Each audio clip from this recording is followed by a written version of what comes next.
నమస్కారం. ఈరోజు మనం ఒక ప్రత్యేకమైన దర్శకుడి గురించి మాట్లాడుకుందాం.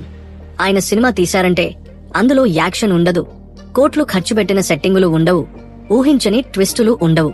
కాని ఆయన సినిమా పూర్తయ్యాక మనసుకి ఏదో తెలియని ప్రశాంతత, ఒక చిరునవ్వు, ఒక ఆహ్లాదకరమైన అనుభూతి కలుగుతుంది. ఆయన సినిమాలు మన కథలు, మన పక్కింటి మనుషుల కథలు. ఆయన కేవలం దర్శకుడు కాదు, తెలుగు సినిమాకు ఒక నిశ్శబ్ద విప్లవం తీసుకొచ్చిన విప్లవకారుడు. ఆయనే మన ప్రియతమ శేఖర్ కమ్ముల.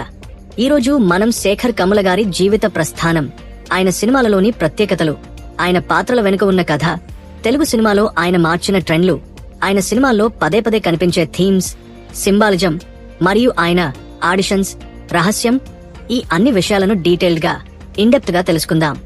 శేఖర్ కమ్ముల ఈ పేరు వినగానే ఒక సున్నితమైన, ఆలోచనాత్మకమైన వ్యక్తిత్వం గుర్తుకొస్తుంది. ఆయన సాధారణంగా మీడియాలో పెద్దగా కనిపించరు. తన పని తాను చేసుకుంటూ వెళ్లిపోయే తత్వం ఆయనది.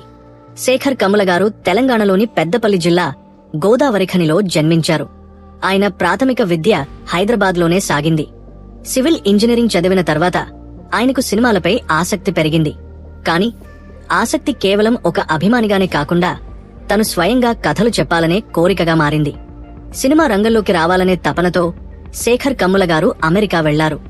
అక్కడ academy of art university, San ఫ్రాన్సిస్కోలో మాస్టర్స్ ఇన్ ఫిల్మ్ మేకింగ్ చదివారు. ఇది ఆయన కెరీర్ కు ఒక బలమైన పునాదిని వేసింది. ప్రపంచ సినిమాను, కథ చెప్పే విధానాలను ఆయన అక్కడ లోతుగా అధ్యయనం చేశారు. ఈ విద్యాభ్యాసం ఆయనను కేవలం ఒక సాంకేతిక నిపుణుడిగా కాకుండా ఒక భావోద్వేగ దర్శకుడిగా తీర్చిదిద్దింది. అమెరికా నుండి తిరిగి వచ్చాక తెలుగు సినిమా పరిశ్రమలో తనదైన ముద్ర వేయాలని శేఖర్ కమ్ముల గారు కలలు కన్నారు. అయితే ఆయన ఎంచుకున్న మార్గం చాలా భిన్నమైనది. అది భారీ కమర్షియల్ హంగులతో కూడిన మార్గం కాదు. ఆయన మనసులో మెదిలిన కథలు మన నిజ జీవితానికి దగ్గరగా ఉండేవి. శేఖర్ కమ్ముల గారి సినిమాలను చూస్తే మనకు ఒక విషయం స్పష్టంగా అర్థమవుతుంది.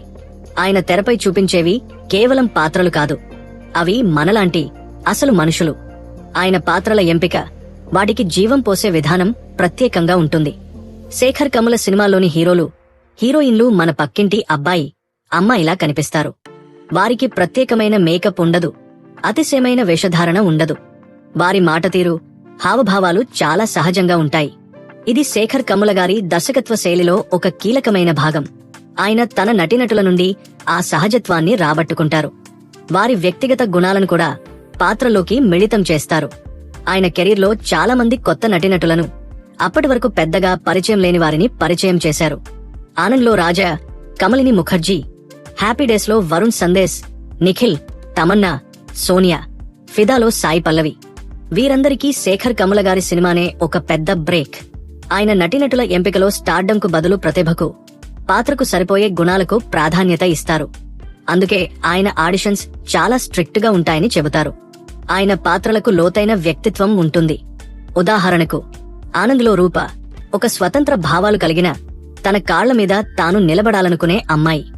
గోదావరిలో సీత జీవితంలో ఏం కావాలో స్పష్టమైన అవగాహన ఉన్న మహిళ.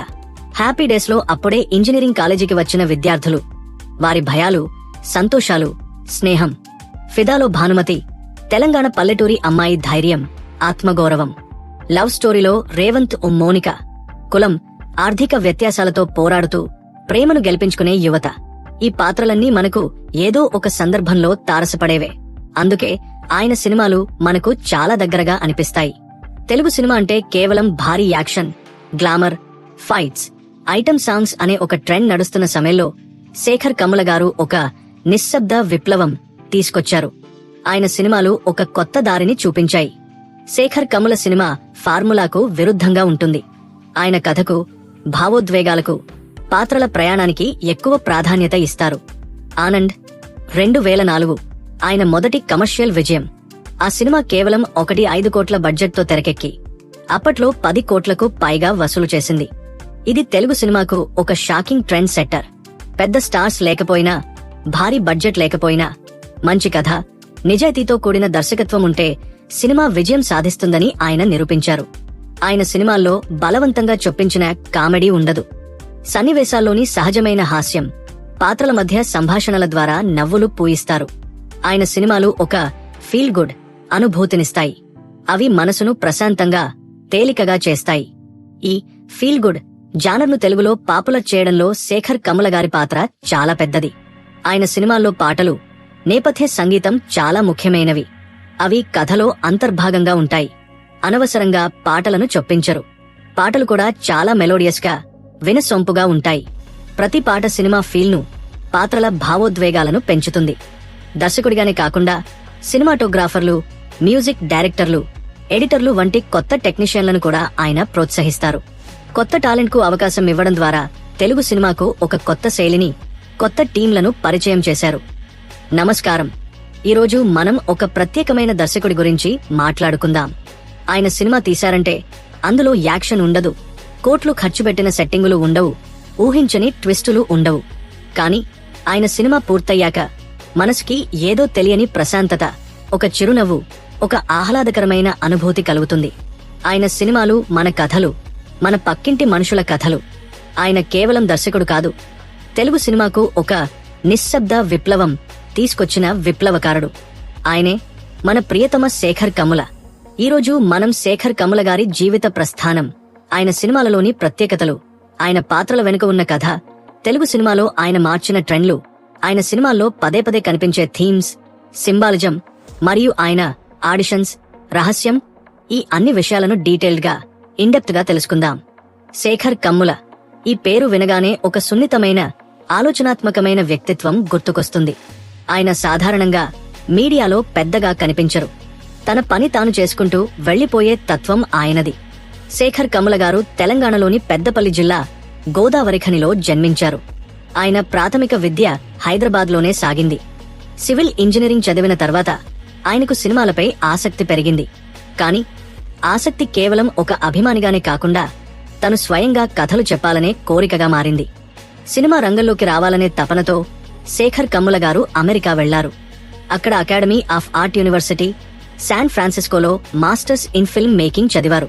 ఇది ఆయన కెరీర్కు ఒక బలమైన పునాదిని వేసింది. ప్రపంచ సినిమాను, కథ చెప్పే విధానాలను ఆయన అక్కడ లోతుగా అధ్యయనం చేశారు. ఈ విద్యాభ్యాసం ఆయనను కేవలం ఒక సాంకేతిక నిపుణుడిగా కాకుండా ఒక భావోద్వేగ దర్శకుడిగా తీర్చిదిద్దింది. అమెరికా నుండి తిరిగి వచ్చాక తెలుగు సినిమా పరిశ్రమలో తనదైన ముద్ర వేయాలని శేఖర్ కమ్ముల గారు కలలు కన్నారు. అయితే ఆయన ఎంచుకున్న మార్గం చాలా భిన్నమైనది. అది భారీ కమర్షియల్ హంగులతో కూడిన మార్గం కాదు. ఆయన మనసులో మెదిలిన కథలు మన నిజ జీవితానికి దగ్గరగా ఉండేవి. శేఖర్ కమ్ముల గారి సినిమాలను చూస్తే మనకు ఒక విషయం స్పష్టంగా అర్థమవుతుంది. ఆయన తెరపై చూపించేవి కేవలం పాత్రలు కాదు, అవి మనలాంటి అసలు మనుషులు. ఆయన పాత్రల ఎంపిక, వాటికి జీవం పోసే విధానం ప్రత్యేకంగా ఉంటుంది. శేఖర్ కమ్ముల సినిమాల్లోని హీరోలు, హీరోయిన్లు మన పక్కింటి అబ్బాయి, అమ్మాయిలా కనిపిస్తారు. వారికి ప్రత్యేకమైన మేకప్ ఉండదు, అతిశయమైన వేషధారణ ఉండదు. వారి మాటతీరు, హావభావాలు చాలా సహజంగా ఉంటాయి. ఇది శేఖర్ కమ్ముల గారి దర్శకత్వ శైలిలో ఒక కీలకమైన భాగం. ఆయన తన నటీనటుల నుండి ఆ సహజత్వాన్ని రాబట్టుకుంటారు. వారి వ్యక్తిగత గుణాలను కూడా పాత్రలోకి మిళితం చేస్తారు. ఆయన కెరీర్లో చాలా మంది కొత్త నటీనటులను, అప్పటి వరకు పెద్దగా పరిచయం లేని వారిని పరిచయం చేశారు.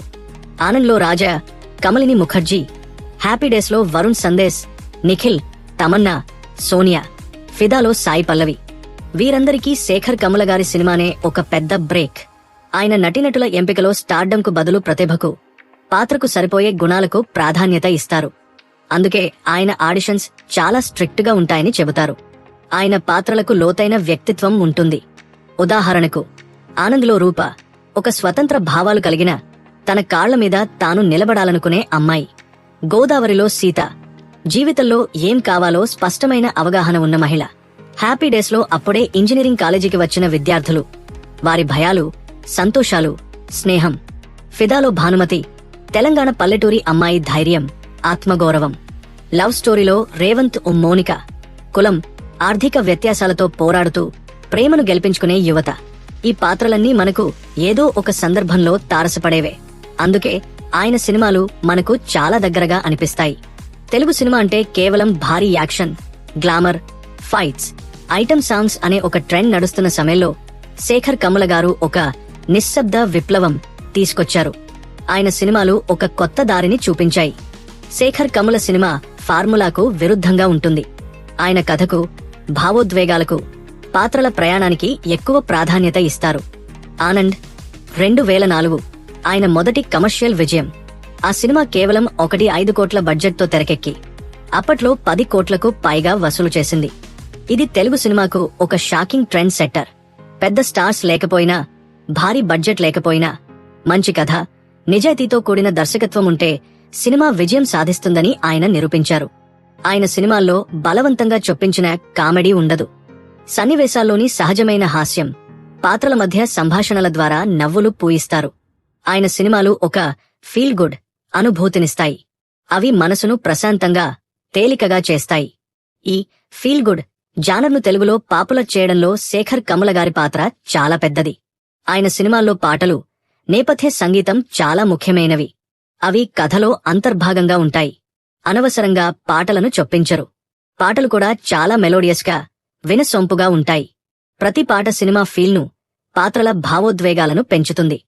దర్శకుడిగానే కాకుండా సినిమాటోగ్రాఫర్లు, మ్యూజిక్ డైరెక్టర్లు, ఎడిటర్లు వంటి కొత్త టెక్నీషియన్లను కూడా ఆయన ప్రోత్సహిస్తారు. కొత్త టాలెంట్కు అవకాశం ఇవ్వడం ద్వారా తెలుగు సినిమాకు ఒక కొత్త శైలిని, కొత్త టీంలను పరిచయం చేశారు.